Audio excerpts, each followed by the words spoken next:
Assalamualaikum warahmatullahi wabarakatuh. Perkenalkan, nama saya Nadia Indah Fitria. Di sini saya akan mempresentasikan cerita yang bertema Ibrahim Rindu Allah bagian 4 dengan judul Namruds. Raja Babilonia yang tengah duduk di singgasananya itu tampak bangga dengan rakyatnya yang patuh dan tunduk. Ia duduk di singgasananya yang megah dan luas, bahkan menyeramkan. Namun dari kejauhan ia kelihatan sangat berwibawa. Sebuah kursi bersepuh emas dengan ukiran motif tumbuhan pada keempat kakinya. Sementara pada sandaran punggungnya ukiran bermotif binatang buas yang mengaum, bentuknya menyerupai serigala. Selain itu, pakaiannya megah, bersepuh emas dan mutiara, serta perhiasan-perhiasan yang teramat mahal. Juga mahkotanya yang tersemat di kepala itu semakin menambah mengkilat aura kekuasaannya. Ia akan menjadi pujaan banyak orang. Ia akan ditakuti dan disegani banyak orang karena duduk di singgasananya itu. Namun berbeda dengan raja yang satu ini, kekuasaannya bukanlah hanya simbol tanpa kekuatan yang sebenarnya.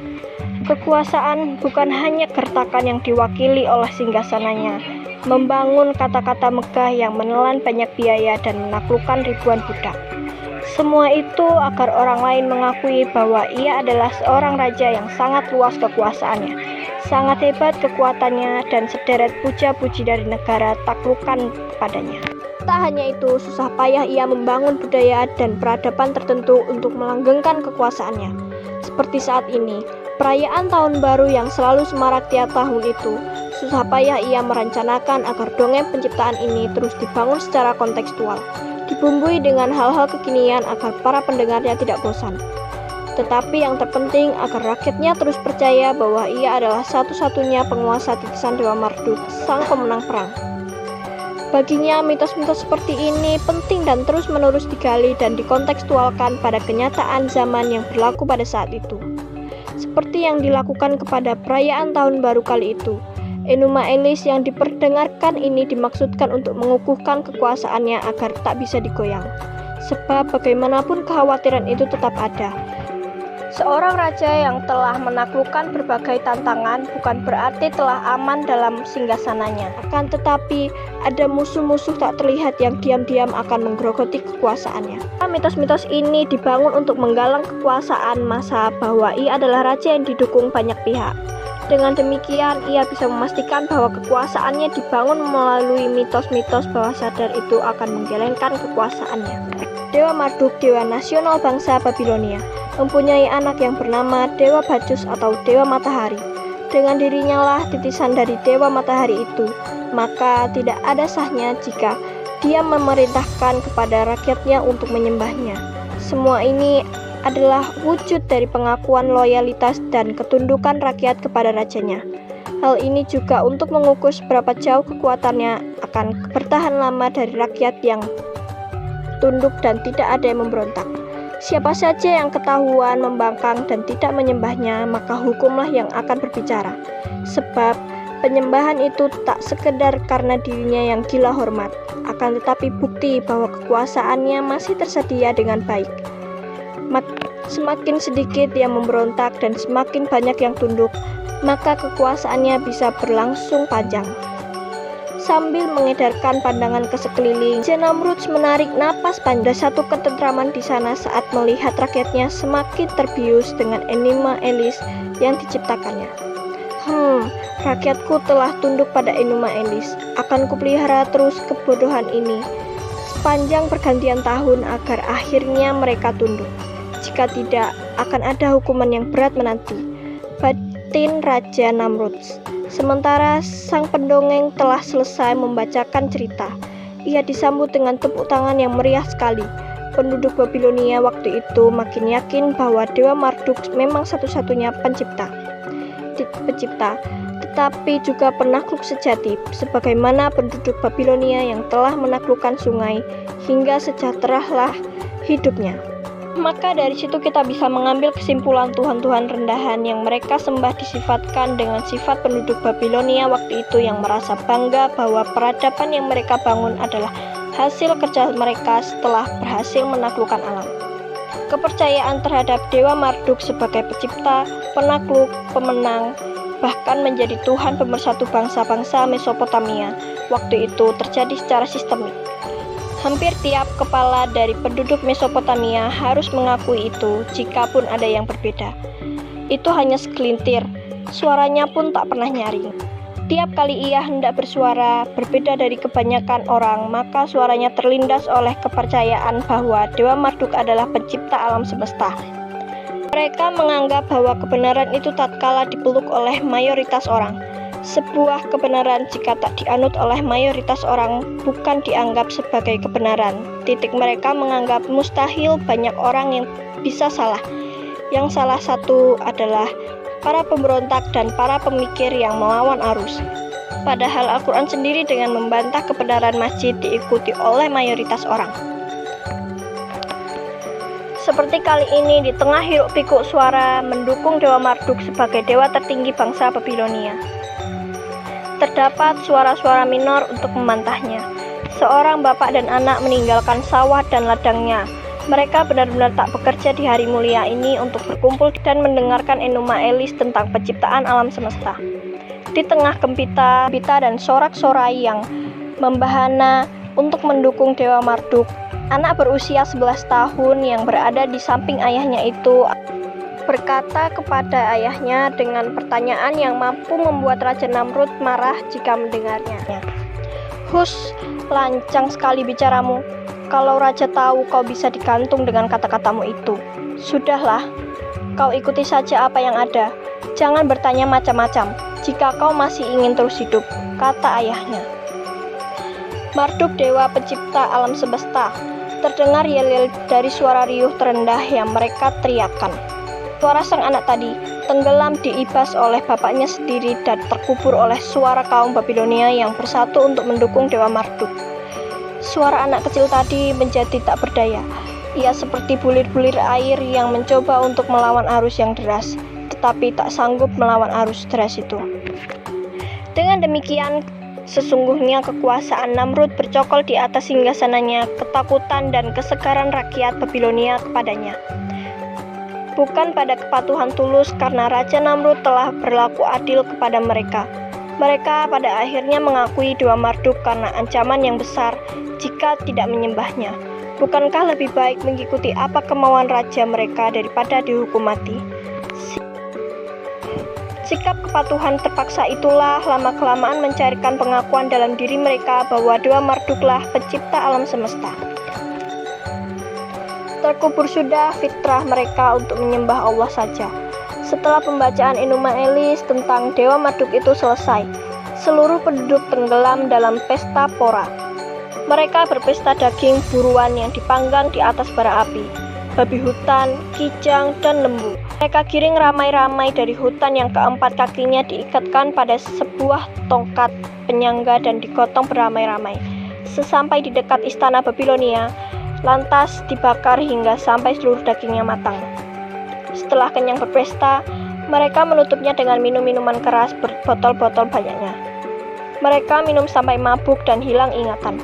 Mereka tertawa tanpa pernah tahu apa yang mereka tertawakan. Kemudian keluarlah racun-racun dari dalam tubuhnya tentang aib keluarganya mereka yang seharusnya tak diceritakan.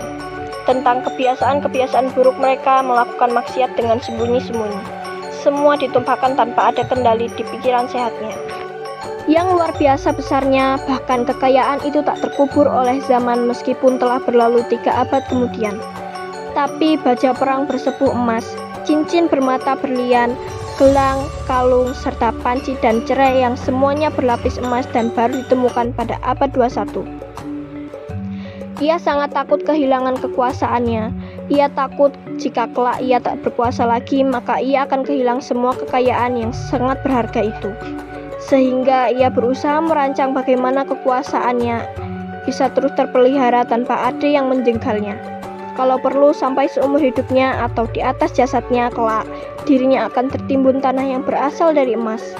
Walaupun ia telah berhasil menciptakan Enuma Elis yang membuat rakyatnya menunduk, atau ia telah membuat hukum yang menakutkan, hingga jika ada orang yang berusaha memberontak atau melawannya akan berurusan dengan algojo dan mesin pengantar kematian. Tetapi itu tak cukup membuat dirinya tenang. Namrud terus saja diliputi kegelisahan.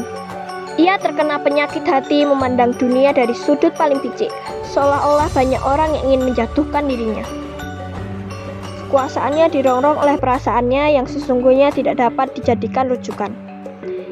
Ia bayangkan ada sebuah kekuatan yang tak terlihat yang diam-diam telah menyusup dan bersiap untuk menggerogoti kekuasaannya. Malam hari selepas acara perayaan Tahun Baru, dengan menghadirkan kembali Enuma Elis tentang dongeng penciptaan alam semesta, Raja Namrud terus saja dirundung gelisah. Ia yang saat ini berada di peraduannya yang berspray sutra dan ranjang bersepuh emas itu tak dapat menikmati keindahan tempat tidurnya itu. Ia tak bisa tidur meskipun berulang kali memejamkan matanya. Raja yang perkasa di medan perang, penakluk negeri-negeri Mesopotamia itu sangat lemah untuk hal-hal yang sepele. Menaklukkan rasa yang lelah hingga ia tertidur lelap. Dicobanya memejamkan mata kuat-kuat, tetapi pikirannya terus melayang.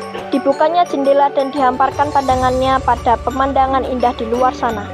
Terdapat sungai Eufrat dan Tigris yang mengalir tenang. Zigurat bangun kotak trapesium dengan anak tangga yang beratus-ratus jumlahnya dan mengerucut ke langit. Tampak indah dari kejauhan. Ia hirup dalam-dalam udara di sana agar merasakan ketenangan. Bisa jadi pikiran terlalu banyak terbebani hingga ia tak dapat memutuskan jalan keluar. Siapa tahu dengan mengasup oksigen di udara terbuka di luar sana, pikirannya bisa lebih segar dan bebannya menjadi jauh berkurang, sehingga ia bisa mengatasi masalah ini dengan mudah. Tetapi, begitu kembali, ia sama sekali tidak menemukan ketenangan yang dicarinya. Semakin lama kegelisahan itu makin menjadi-jadi. Perasaan bahwa ada satu kekuatan yang merampas kekuasaannya menjelma mimpi yang begitu terang. Seterang sinar matahari di siang bolong. Malam itu Namrud siang gelisah diserang mimpi buruk dan telah menjatuhkan harga dirinya secara diam-diam. Sebagai seorang raja yang menganggap dirinya Tuhan, titisan Dewa Bacchus, nama tak berdaya dengan alam bawah sadar yang senantiasa berusaha menggelamkan kekuasaannya. Saat itu, ia tengah berada di singgasananya yang megah, disaksikan oleh para punggawa, penasihat, menteri, kerajaan, prajurit, dan para budak. Ia tengah memberikan maklumat kepada rakyatnya tentang sesuatu. Tiba-tiba di belakangnya muncul seorang anak kecil yang hanya mengenakan celana pendek dan bertelanjang dada. Kemudian merampas mahkota emas yang ada di kepalanya, rambutnya yang sebahu tergerai acak-acakan. Raja Namrud terbelalak kaget luar biasa. Ia tak percaya penglihatannya sendiri. Ia raba kepalanya, mahkota itu benar-benar telah lenyap dan berpindah ke tangan kecil sang bocah. Sambil memegang mahkota berharga yang lebih mahal dari nyawa sang bocah itu. Tanpa rasa takut sama sekali, sang bocah melemparkan ke atas kemudian ditangkap kembali. Tanpa rasa takut sama sekali, sang bocah melemparkan ke atas untuk kemudian ditangkap kembali. Namrud segera berteriak-teriak kepada prajurit penjaganya. "Pengawal, tangkap bocah itu! Tangkap bocah itu!" Dua pegawai bersenjata, yang satu bersenjata tombak dan yang lainnya bersenjata pedang, segera menangkap. Ia membuat gerakan seperti menyeruput ayam. Tubuh mereka yang besar mereka samakan dengan tembok kuku yang luas dan mampu menangkap benda-benda kecil di sekitarnya. Tubuh mereka yang besar namun lambat, sama sekali tak berdaya di hadapan anak kecil yang lincah dan berlari cepat sambil sesekali tertawa. Bahkan beberapa kali pegawai tadi hanya menangkap udara kosong saat anak kecil itu lolos dari sergapannya. Anak kecil itu berlari sambil ketawa-ketawa. Bahkan dengan lancangnya ia mengacak-ngacak meja di tengah-tengah istana itu, memecahkan guci dan barang-barang pecah belah lainnya, sehingga membuat seluruh istana terkesiap dengan tingkah lakunya. Istana Babilonia terguncang dengan kehadiran anak kecil yang membuat kacau tadi. Seluruh tempat menjadi acak-acakan dan kini anak kecil justru bisa lolos dari keluar istana. Tiba-tiba Raja Namrud terbangun dari mimpinya dan tersengal-sengal napasnya. Butiran keringat dingin berlelehan di kening dan pipinya. Mimpi yang sungguh jelas dan hampir seperti berada di dunia nyata. Ada perasaan takutnya tersendiri dari Raja Namrud sekala mimpi itu akan kelak menjadi nyata. Sekian dari saya. Wassalamualaikum warahmatullahi wabarakatuh.